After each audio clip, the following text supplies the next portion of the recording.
Hello everybody, I'm James Escarcega. This is Fred Robledo. This is Aram Tolegian. What you got there, buddy? We got the SoCal Prep Legends Preview Magazine, James. This came out on Sunday. Okay. If you had a subscription, I'm going to hold it up, Fred. Yeah, in the Whittier Daily News, Pasadena Star News and Tribune, this would have been in your paper. My dad has a subscription, so I know that they were there. If you didn't get one, you can go to the Whittier office, Pasadena, or here in Monrovia. Our office, we have these for sale. All right, so enough. This is our first take. Yeah. We gotta get down to business. Okay, and the graphics down below, which you can get this is going to be kind of a. This is going to be no holds barred, and I'm talking like all of the southern section. With an I want to get one more thing out of the way. Okay. Sure. In Sunday's print paper, or if you look late Saturday night, what we're doing this year, because we're covering the three zones as one: Whittier, Pasadena, the San Gabriel Valley Tribune.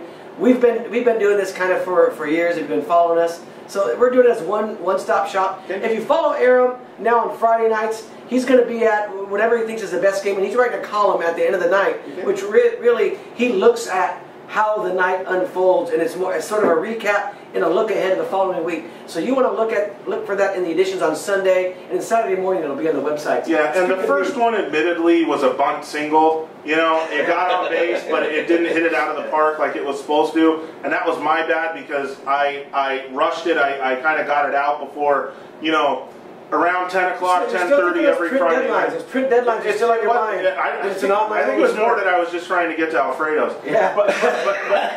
But no, seriously, we've started to notice, you know, through the years, and this is kind of the point of the column, is that around 10:30, once the fans have had, you know, a chance to let everything soak in and the coaches have had a chance to really kind of get ticked off, things start to come out about what happened in games, and that's a good way to start here. Yeah. The La Mirada faithful were kind of sour Friday night into Saturday morning about the fact that Orange Lutheran, they were saying onside kick when they had a 35-0 lead with 2 minutes left in the game. They had scored to go up, like I believe it was 35-0, and they onside kicked.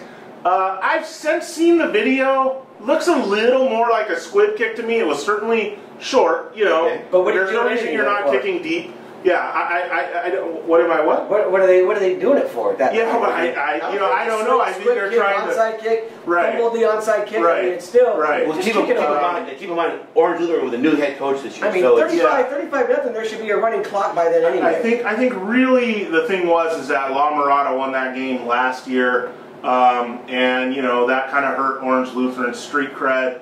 And then you had some quotes by Helinski, the QB, at Orange Lutheran after the game that was just saying we should never lose to a program like this. You know, I set higher standards for myself. Yeah, well, you did last year. Yeah, they did last year. That was my reminder. And then, you know, some La Mirada kids from last year's team were, you know, getting on there and they were getting pretty sour. So my first question for you then, Aram, is La Mirada going to be okay after this? They're going to be okay when we get to, like, you know, late October, November, when they start getting back in against, you know, like teams. And they're going to be okay if they get Matt Takata back at QB. That was another thing that broke late last week. I guess, depending on who you ask, CIF has asked them to, you know, look back into this situation with his transfer from Charter Oak, something about residency. Did Charter Oak challenge it? No, Charter Oak did not challenge it. They signed off on it. However, this is again word of mouth, okay? Yeah. That, you know, an anonymous call came into CIF saying that there was something not right about the residency. Again, this is word of mouth. We don't know that this is 100% they true. would be really cautious then. Right, and so CIF wanted La Mirada to look back into it. So the word from La Mirada Thursday night, while we were out covering Arroyo and Covina, and this started coming out, was that the school said, okay, we're going to hold, you know, Takata out. But then, you know, our guy at the game, I think it was Will Hernandez. Yeah. You know, he had it as like a CIF type thing, you know. Okay. So either way, there's some kind of question there with Takata's eligibility and balloting to residency. Yeah. Question number 2 for you, Fred. Yeah. Is Northview going to be okay? Ooh, that's a toughie. You know, one Charter Oak is that good. Okay. I do wonder. Look, Stephen Comstock, the Northview quarterback, is as confident as they come. I love that kid. You sense that, and he is the ultimate competitor. Really? But he could not have had a worse game in Game 1. 4 interceptions in the first quarter. Right. I mean, that had to. And especially all week when you're talking about, you know what happened the previous year, and you're going in, and then they were talking about the warrior mentality and everything, and to have a game like that, that's tough. Yeah. Are they going to be okay? I think so. If you look last year, they got beat up pretty good, then won 10 straight. Okay. They're going to get into a schedule. I forget who they play this week, but it's the perfect opponent. I can you pull check that up real for quick? you there, I Freddie. think they got an easy win this week to follow up that game, which is going to get them back on track. And I'm very sure that Rosemead appreciates you saying that they're going to be. So they're going to go to Rosemead. They're going to take care of Rosemead by 3 touchdowns. You know, and then the psyche will get back.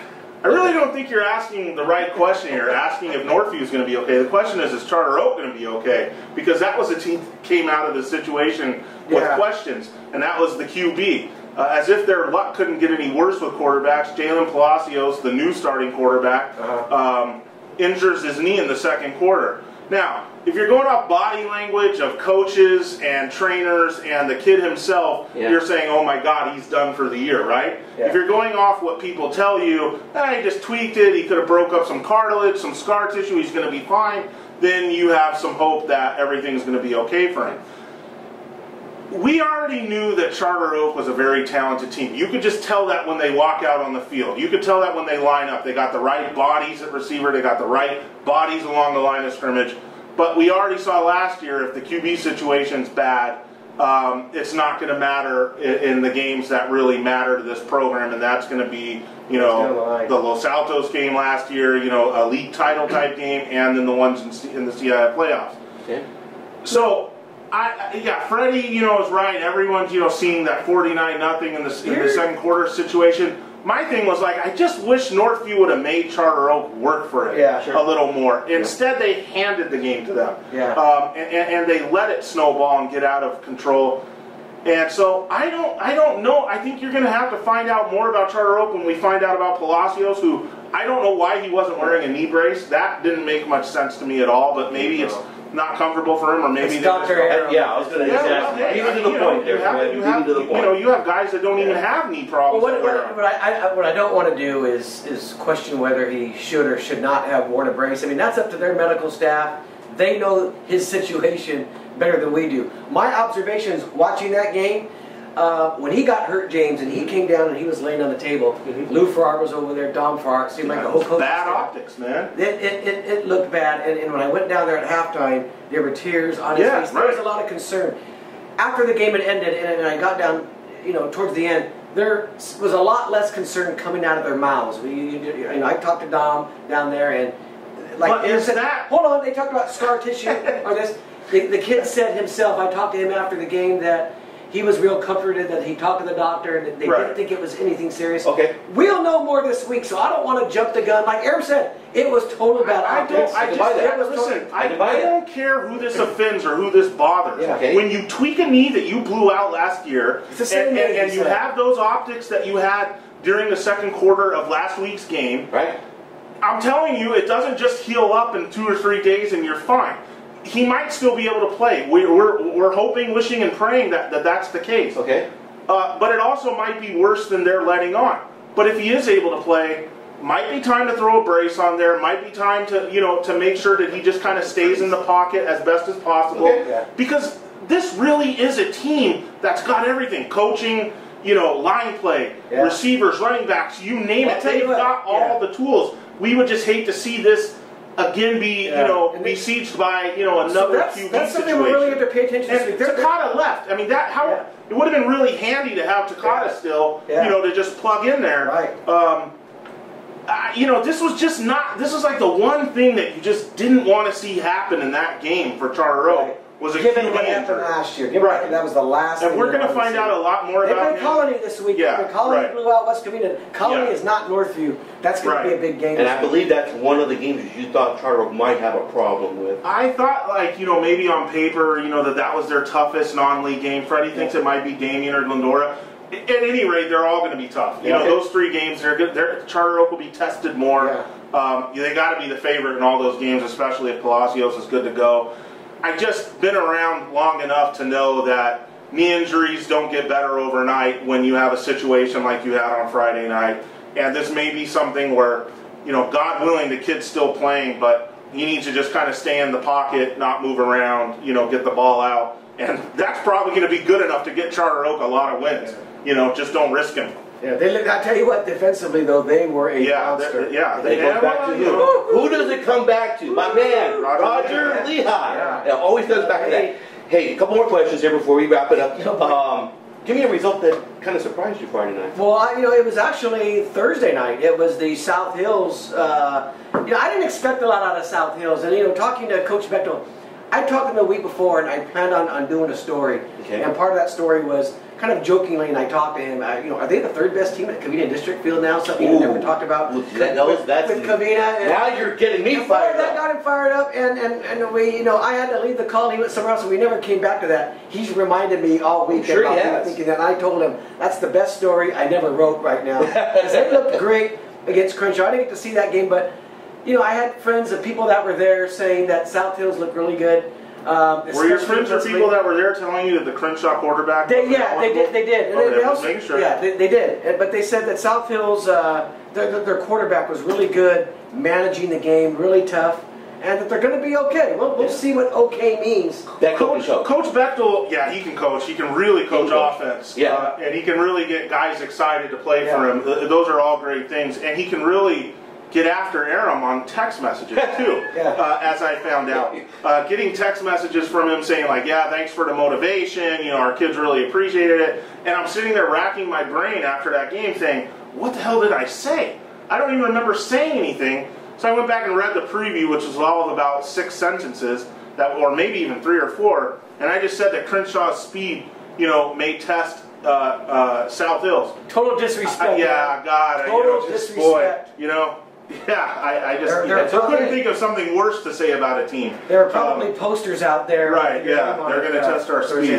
Well, they got La Cunada though Friday. Hold on. So that's a blowout. So we're not going to be able to, make much of this South Hills rise. And believe me, they are going to make a rise under Bechtel. There's no doubt about it. Until they get on the field, like with Charter Oak later in September, or maybe even West Covina, a game that they haven't done well in, or even Miracosta. But yeah, it's a nice win. But just keep in mind that Crenshaw has a negative 1.9 rating right now on CalPreps. And boy, if I'm the motivational speaker now for South Hills, I want a coaching stipend out of it. I want that's a place to start. Just tell them to send there's 3 levels on that. There's levels 1, 2, and 3 now. Preferred parking and a food ticket. Good luck with that. And I don't know. Maybe they give you a free hot dog everywhere you go. Don't lie. They don't. They don't actually. Our Covina man dropped some burritos on. We got to say thank you to Colt 74 for that.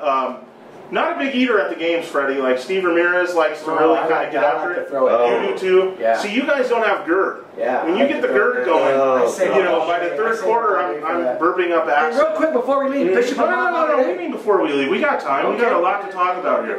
Before we get to Wait. Okay. You asked Freddie what the biggest surprise of the week was. What about my please? My biggest surprise came in South Pasadena. Jeff Chi, the new/old coach for South Pasadena that took over. Okay. I think he pulled one on me.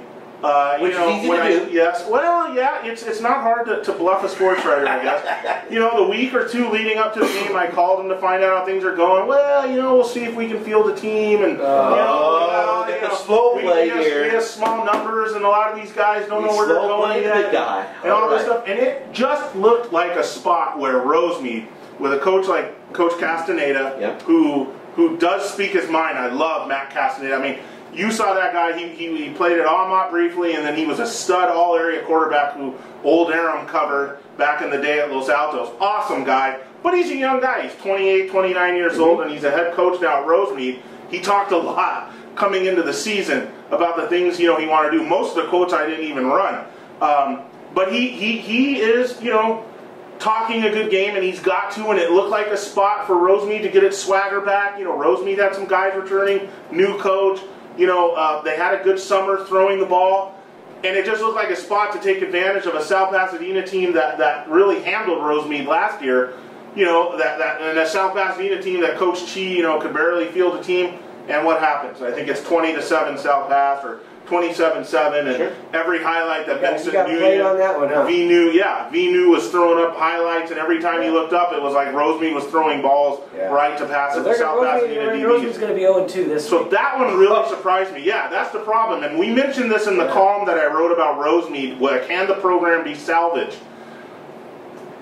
Perano couldn't do it, and he was a fantastic coach, and you know, he was a guy that was under Koffler, you know, and now you wonder, can a new guy do it? And yeah, he brought energy, but here's the thing, coaches that are young and brand new, they don't have the credibility when things go bad. That, like, if a Lou Farrar started 0-4, his players still believe in the situation and everything. But that's with the culture of the program. But with a new coach, people start saying, oh my God, after 0-2, 0-3, you know, look, this guy, you know, he doesn't know what the hell he's doing or what the heck. Yeah. So Castaneda and Rosemead really need to fire a big effort this week against Northview. They're not going to win that game probably, but they need a good effort. This is where Northview's going to really want to lay one on him after. Especially Comstock, I can imagine it's going to be a big game. 2 more questions. What do we take out of the smudge pot? Oh, I picked San Dimas to win that game over Bonita. I picked Bonita, I think. Did you? I mean, yeah. It's San Dimas. You know, San Dimas.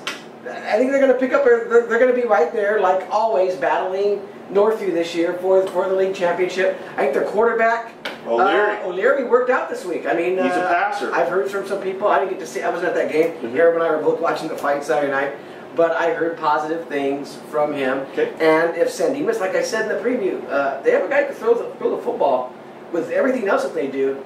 That could be dangerous. So watch this team build as the weeks move on. Another coach who likes to text me in the wake of bad predictions by myself and remind me that I screwed up would be Coach Holman over at San Dimas. So the line on O'Leary was 10 for 16, 1 touchdown, 1 big drop, and a penalty on another 50-yard completion. And Coach Holman asked me, follow that up with, is that good enough? Ooh. So because, you know, the question is, are they going to go from the wing Z type team to a throwing team now that they have the QB? And I think we're starting to see, you know, that San Dimas can do more things on offense this year. And I think, what's his name, Dylan Ware, the running back, had a big game.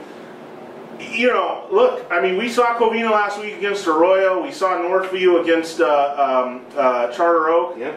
Don't forget about San Dimas. Right. You know, every year we tend to kind of do that, and they're winning 8, 9, 10 games. There's some leagues that are going to be fun. The Valley Vista is going to be fun because those 3 at the top with Covina, Hacienda, Palomares. Just look at those. And now I'm worried about Bonita. You know, that was the other thing that I want to follow it up with. You know, they had that stud freshman class 2 years ago that were sophomores last year. A lot of them got a lot of time. You know, for injuries and whatnot, or just, you know, and they took their lumps. And it wasn't a great season for them. I think they won 2 or 3 games last year, Bonita. And now it's like, you know, hey, here's this class. They're now juniors. You know, they're going to be, you know, much better off. And, you know, to only score 8 points in that situation against San Dimas, granted they only gave up 19, but only score 8 points. Concerning. And now here comes Santa Fe. And then a rivalry game in here. We again talked about, you know, newer slash young coaches. Ibis Aguilar, second year. He's got to start getting some things going. Sure. He does, and we've seen him at South El Monte. I've said many times he's one of the sharper young coaches in the area. But there's got to start being some proof in the pudding, and you know, that makes this game this week against Santa Fe very important. Real quick thoughts on Bonita, too. They've had some changing of the guard up at the top, at the administration. The principal's leaving. I think there was some talk that Podley might be leaving the school at some point. Yeah, we thought he might be the AD. You look at a lot of their sports. I mean, this used to be a school that, when I ranked at the end of the year, you know, best sports programs, Bonita was always in the top 3 or 4. I don't know right now if they're in the top 10. Wow. Yeah, so there's been some slippage. You see football now, you see baseball, softball's been so. A lot. They used to be dominating girls volleyball. They were basketball's still good. Boys basketball is still the one. Yeah. Boys basketball is still the sport at that school. Baseball, obviously. Let's just pump the brakes on baseball because they are in. I think it's the toughest league in baseball wise. I'm really going to be watching what goes on at that school this year, because, you know, I think that your administration and the people they have on top are they sports people or they're not sports people? That goes a long way because that's a sports town. There are a lot of great athletes and club programs in Laverne. Okay, so well, I got a question, Jimmy, to kind of steal the show. Freddie, do you have a plane to catch to get to Chicago?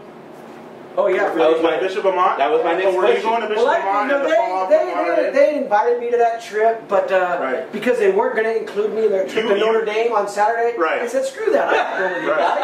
I'll watch Notre Dame on TV. And then Haggerty found out that the plane, the airline, had sat you right next to him. That was another thing. Out, and then they said, we can't do this. He wanted to put me in his luggage instead, save some money on the ticket. Forget all that. Freddie, so what do you make of Bishop Amat's opening loss, 31-7 to Modern Day? A game that I made the spread. Guess what? 24. Yeah, they landed the on Roxborough of the San Dimas Valley right here. I'll tell you what. Point spread Aram. Point spread Aram. That game, right there. And I, wasn't at that game obviously, but last year that game was I think 28-0 in the first 6 or 7 minutes. It was like 62 to 14. This week, I think through the first quarter it was a tie game. It was 0-0, or maybe they're down by. I think it was 0-0. Yep. They were, that game got away from them more in the second, third quarter towards the end. Yeah. They hung with Modern Day, so to speak, for a little while. Is that good? I don't know if that's good. I don't know what Modern Day is going to do to everybody else. I still say Bishop Amat. I said at the beginning of the year, I think they're going to be a 7-3, 8-2 team. They could lose their first 2 games this week. This team on the road has lost 1 game in the last 2 years, and that was in a state championship in Illinois. So, don't know it. Who knows what the talent level is like in Illinois? I remember Bishop Amat went to Texas a couple of years ago. We thought they were going to lose that game against a great team, and they crushed They waxed them. So, and I think they've only lost 1 game since that game. Yeah. I mean, this isn't. They're not going to Florida to take on that IBM Academy team. This is a great team in Illinois. Yeah. They can smack them. They can get beat. Who knows? But it's tough to know what to take from that game against Bishop Amat. Other than they were in it longer. Well, they only got the big thing. I don't think anybody hurt. Yeah. So that's always a big thing in the What are you talking about? I sit here and I'm looking at the CalPreps ranking on Modern Day. Their rating is 108.3. For like horse racing people, that's like a buyer of like 159 or something. Or, a sheet number of -12. Right. It's early. It's not Bishop Amat, and this is me saying this, it's not Bishop Amat that doesn't belong in D1, it's Modern Day and even St. John Bosco that don't belong in Division 1. That's really where I've come with this whole thing. You come to that where you need a better division. Yes, you need a national division. If St. John Bosco's playing some national game, the other night, I forget where the team was that they played, they lost the game. St. Thomas Aquinas from Fort Lauderdale. Okay, and they were really so good. If we're able to swing that, right, in the regular season, we need to set up a national division where Modern Day, St. John Bosco, Bishop Gorman, Bellevue, whoever else, De La Salle, all these teams, the St. Thomas Aquinas, whatever, IMG Academy, they play in a national division, and just let Division 1 be for, the Amats, the Uplands, the Rancho Cucamonga, well, Uplands D2 now, but Rancho Cucamonga, J. Sarah, all these other teams that are still there, even Corona Centennial, leave them in D1. It's just gotten so far away, Freddie. This Amat team is very, very good. Yeah. They are very good. They are. And to be 31-7 against Modern Day, and that's considered a win, just shows you it's time to do something. CIF and any kind of national governing body, it's time to do something with St. John Bosco and Modern Day and these other programs that I mentioned, earlier nationally.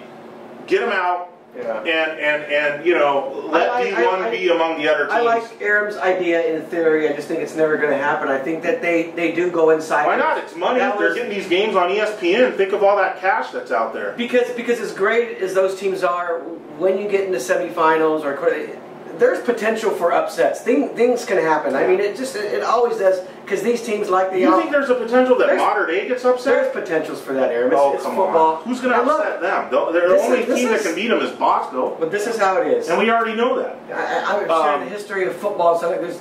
De La Salle was a super team for God knows how many years they went without even losing a game. Right. Put them in a national division. Well, that's what these non-league games. They end up playing De La Salle in the state championship anyway. A lot of times you see these teams that they schedule each other. De La Salle's scheduled Bishop Amat non-league when they had that. That's what you do it for. Well, and now you have these teams like Amat's traveling to Chicago. Some teams are playing in Hawaii. Like Jimmy said, this team. Where was the team that Bosco played? They played St. Thomas Aquinas from Fort Lauderdale. Okay, that's Florida. We even have Whittier Christian playing in Florida. If you guys can handle that kind of travel, like you obviously can, time to start playing that, you know, in the playoffs. I want to mention something else about D1 that was concerning. If you start to read the tea leaves, you know, our Long Beach guys broke the story that Long Beach Poly will not field a JV team this year. Very disturbing news. Their freshman team goes out and loses 36-0. I believe that was the final against Los Alamitos to start the season. So if you don't have a JV team at Long Beach Poly, and that's how bad your freshman team is, I put this out there a few weeks, months ago on Twitter. Yeah.